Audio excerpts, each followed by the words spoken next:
Assalamualaikum warahmatullahi wabarakatuh. Selamat pagi anak-anakku sekalian. Pada kesempatan kali ini kita akan membahas mengenai pengantar rekayasa perangkat lunak. Pertemuan pertama kali ini adalah mata kuliah yang akan membahas mengenai rekayasa perangkat lunak.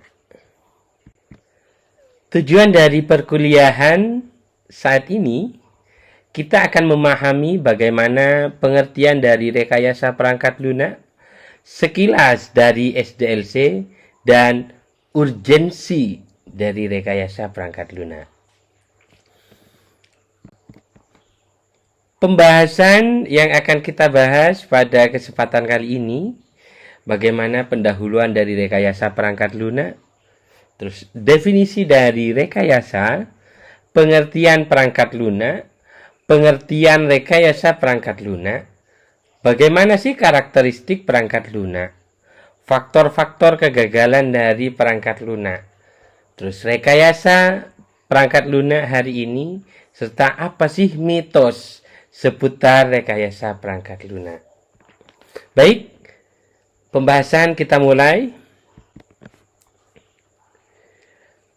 Apa yang terbenak dalam pikiran kita ketika kita melihat kata rekayasa? Apa sih itu rekayasa? Terkadang kita bingung atau terkadang kita sudah familiar dengan kata rekayasa, tapi apa sih sebenarnya rekayasa? Rekayasa adalah proses merencanakan, oke, fine. Proses menciptakan, oke, fine. Proses memanipulasi, oke, fine. Atau definisi-definisi lainnya. Jadi proses merencanakan, proses menciptakan, proses memanipulasi itu adalah rekayasa. Dalam definisi ini, rekayasa adalah membuat sesuatu, menciptakan sesuatu, merencanakan sesuatu, atau memanipulasi sesuatu. Perangkat lunak. Ya, perangkat lunak. Sebelum kita membahas mengenai rekayasa perangkat lunak, kita memahami terlebih dahulu mengenai perangkat lunak. Perangkat lunak ini adalah istilah khusus untuk data yang diformat dan disimpan secara digital, termasuk program komputer, dokumentasinya, dan berbagai informasi yang bisa dibaca dan ditulis oleh komputer. Dengan kata lain, bagian sistem komputer yang tidak terwujud. Dalam hal ini, klasifikasi perangkat lunak salah satunya adalah sistem operasi. Sistem operasi merupakan perangkat lunak yang berfungsi untuk mengoperasikan komputer serta menyediakan antarmuka dengan perangkat lunak lain atau dengan pengguna. Contoh misalkan perangkat lunak sistem operasi MS-DOS, MS Windows, Macintosh, OS lainnya, Unix, Linux itu adalah salah satu contoh dari sistem operasi. Yang kedua, program utilitas atau utility program merupakan program khusus yang berfungsi sebagai perangkat pemeliharaan suatu sistem komputer. Misalkan antivirus, partisi hard disk, manajemen hard disk, atau lainnya. Contoh program utility salah satunya adalah Norton Utility, Partition Magic, McAfee, dan lain sebagainya. Yang ketiga adalah program aplikasi. Program aplikasi di sini merupakan program yang dikembangkan untuk memenuhi kebutuhan yang spesifik, misalkan aplikasi akuntansi, aplikasi manufaktur, aplikasi perpustakaan. Ini adalah program aplikasi. Yang keempat, ini adalah paket pemrograman. Paket pemrograman ini adalah program yang dikembangkan untuk kebutuhan umum, misalkan pengolah kata atau text editor. Ada Microsoft Word, ada Notepad, ada LaTeX, itu adalah salah satu contoh dari pengolah kata. Kalau paket program dalam pengolah angka misalkan ada Microsoft Excel, SPSS atau hal-hal lainnya. Ya. Ada program dalam bentuk presentasi seperti yang saya presentasikan pada kesempatan kali ini. Ini adalah aplikasi Microsoft PowerPoint. Ada contoh desain grafis, salah satunya adalah CorelDRAW, Photoshop atau aplikasi lainnya. Yang kelima adalah bahasa pemrograman. Bahasa pemrograman ini merupakan sebuah instruksi standar yang bertugas untuk memberikan instruksi kepada komputer. Sering disebut juga dengan bahasa komputer atau bahasa pemrograman komputer. Bahasa pemrograman juga dapat dikatakan sebagai alat untuk menampung suatu kumpulan dari aturan sintaks dan semantik yang khususnya dipakai untuk mendefinisikan sebuah program yang ada di komputer. Misalkan, contoh pemrograman yang paling umum, JavaScript, PHP, HTML, C++, Python, atau Java. Ini salah satu contoh dari bahasa pemrograman.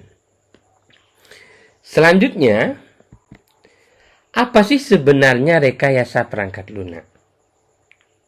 Rekayasa perangkat lunak adalah proses merencanakan, proses menciptakan, proses memanipulasi. Ini adalah rekayasa.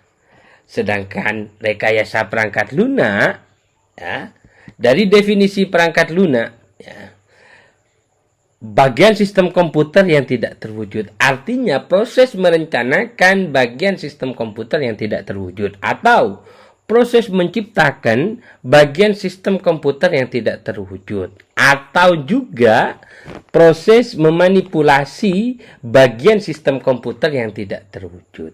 Ya, ini adalah definisi dari rekayasa perangkat lunak. Selanjutnya, software engineering. Ya, software engineering. Apa sih sebenarnya RPL? Teknologi yang meliputi proses, sekumpulan metode, dan sederetan alat bantu untuk pengembangan perangkat lunak menurut Roger S. Pressman. Jadi penerapan sebuah pendekatan yang sistematik, tertib, dan terukur terhadap pengembangan, pengoperasian, perawatan perangkat lunak. IEEE Standard Collection. Yang ketiga, definisinya di sini adalah penerapan prinsip-prinsip keteknikan atau rekayasa dalam rangka memperoleh perangkat lunak yang ekonomis tetapi andal dan cukup efisien berjalan pada mesin yang sesungguhnya. Ini menurut Frisbee. Ini adalah definisi software engineering atau rekayasa perangkat lunak oleh beberapa ahli. Salah satu tujuan dari rekayasa perangkat lunak adalah pertama, menghasilkan perangkat lunak yang berunjuk kerja tinggi, andal, serta tepat waktu. Yang kedua, menghasilkan perangkat lunak yang memiliki kekuatan dalam menghadapi berbagai ancaman dan gangguan, baik yang bersumber dari internal ataupun yang bersumber dari eksternal. Yang ketiga, menghasilkan perangkat lunak dengan biaya produksi yang rendah. Yang keempat, menghasilkan perangkat lunak yang biaya pemeliharaannya rendah. Dan yang kelima, menghasilkan perangkat lunak yang bisa bekerja di berbagai macam platform. Ini adalah tujuan dari rekayasa perangkat lunak. Selanjutnya, yang akan kita bahas adalah apa sih sebenarnya cakupan dari rekayasa perangkat lunak. Di sini, salah satu wilayah cakupan dari rekayasa perangkat lunak adalah software requirement. Software requirement ini adalah dalam proses rekayasa perangkat lunak, ya, pada fase ini dikatakan sebagai aktivitas pertama yang harus dilakukan. Jadi kita harus menentukan spesifikasi apa, apa kebutuhan yang dibutuhkan dalam perancangan perangkat lunak. Fase ini didominasi oleh peran pengguna dalam menerjemahkan ide atau pandangannya dalam dokumen-dokumen persyaratan. Dan dalam fase ini, hal yang harus diperhatikan bahwa mendefinisikan atau mendokumentasikan kebutuhan pengguna secara singkat dan tidak ambigu adalah langkah besar pertama untuk mencapai produk berkualitas tinggi. Yang kedua, ada software design.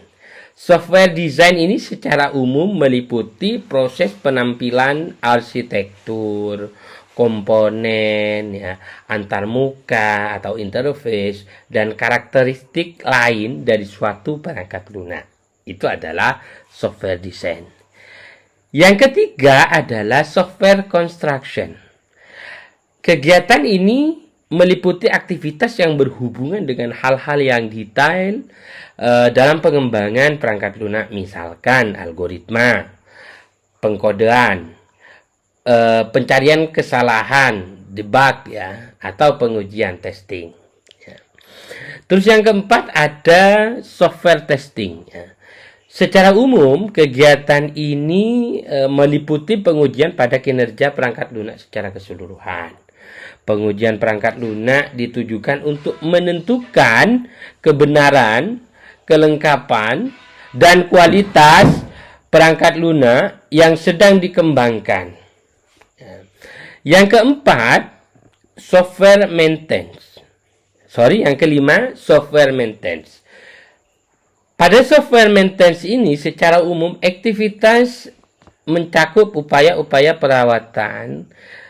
Misalkan ketika perangkat lunak telah dioperasikan. Jadi perangkat lunak tidak pernah usang misalkan. Namun perlu adanya peningkatan untuk memenuhi persyaratan pengguna yang terus berubah secara dinamis. Terus yang keenam, ini ada Software Configuration Management, SCM.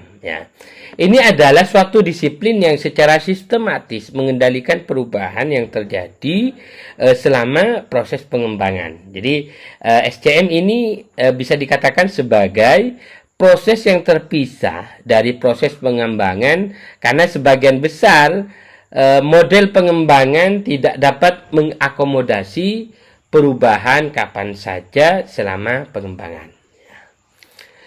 Selanjutnya, software engineering management yang berkaitan dengan pengelolaan dan pengukuran rekayasa perangkat lunak, termasuk perencanaan proyek perangkat lunak.